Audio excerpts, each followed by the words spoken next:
নমস্কার, আমি প্রিয়ালি। আপনারা প্রত্যেকেই জানেন আমি মহালয়ায় মহিষাসুরমর্দিনী অনুষ্ঠানটি করি।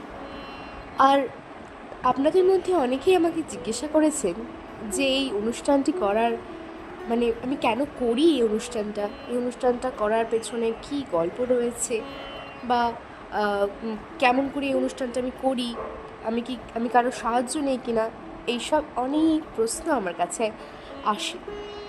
চলুন আজকে আপনাদেরকে সেই গল্পটাই শোনাই।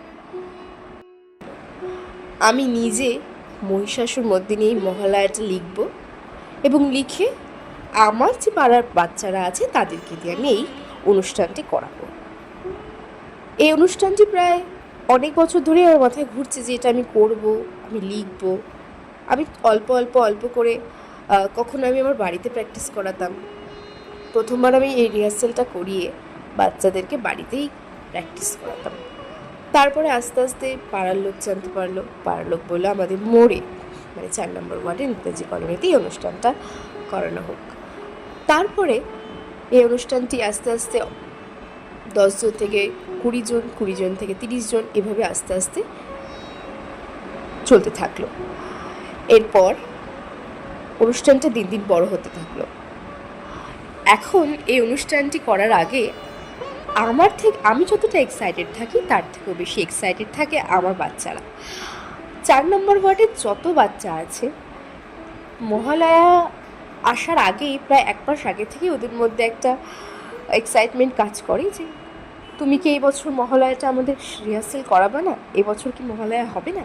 শুধু ওরা কেন, আমার পাড়ার প্রত্যেকে যারা আমাকে ভীষণ ভালোবাসে, ভীষণ সাপোর্ট করে, তাদের অভিভাবকরাও আমাকে প্রত্যেক বছর এই প্রশ্নটা করে এবছর কি আমরা মহালয়া দেখবো না।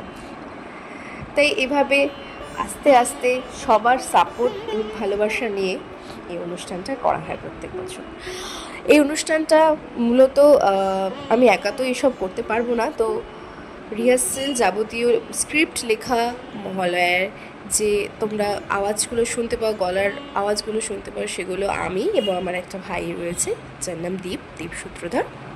আমরা দুজন মিলে এখানে ভয়েস ওভার দিই, বিভিন্ন মিউজিক দিয়ে এডিট করি, আর স্ক্রিপ্টগুলো অনেকটা গুগলের সাহায্যে, কিছুটা ইউটিউব, সব কিছু মিলিয়ে আমি এগুলো সব লিখি, নিজের মতো করে গুছিয়ে লিখে আপনাদের সকলের সামনে উপস্থাপনা করি। আপনাদের এই মহালয়াটাকে এত ভালোবাসা দিয়েছেন যে এবছর আমি 2 জায়গায় মহালয়াটা করতে পেরেছি। তো আপনাদের প্রত্যেককে অনেক ধন্যবাদ এত ভালোবাসা দেওয়ার জন্য, এবং আমার প্রত্যেকটা বাচ্চাকে অনেক অনেক ধন্যবাদ আমাকে এত ভালোবাসা দেওয়ার জন্য। আর ওরা প্রচণ্ড অ্যাক্টিভ, ওরা প্রচণ্ড ভাবে এই জিনিসটা করার জন্য আগ্রহী থাকে। তো তার জন্য তোমাদেরকেও অনেক অনেক ভালোবাসা। তোমরা অনেক বড় হও, জীবনে অনেক এগিয়ে যাও। ধন্যবাদ। মা দুর্গার আশীর্বাদ জীবনে শান্তি, আনন্দ ও সমৃদ্ধি বয়ে আনুক। মা দুর্গার ঐশ্বরিক উপস্থিতি সকলের হৃদয়কে সাহসী এবং আত্মাকে শান্তি দিয়ে পূর্ণ করুক।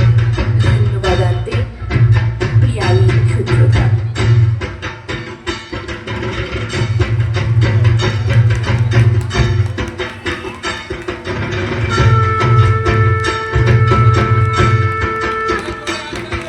অসাধারণ ভাবনা, পরিকল্পনা এবং তার দৃশ্যায়ন পিয়ালি সূত্রধরের জন্য অনেক অনেক জোরে একটা করতালি হয়ে যাক। এখানে সঞ্চালিকা যে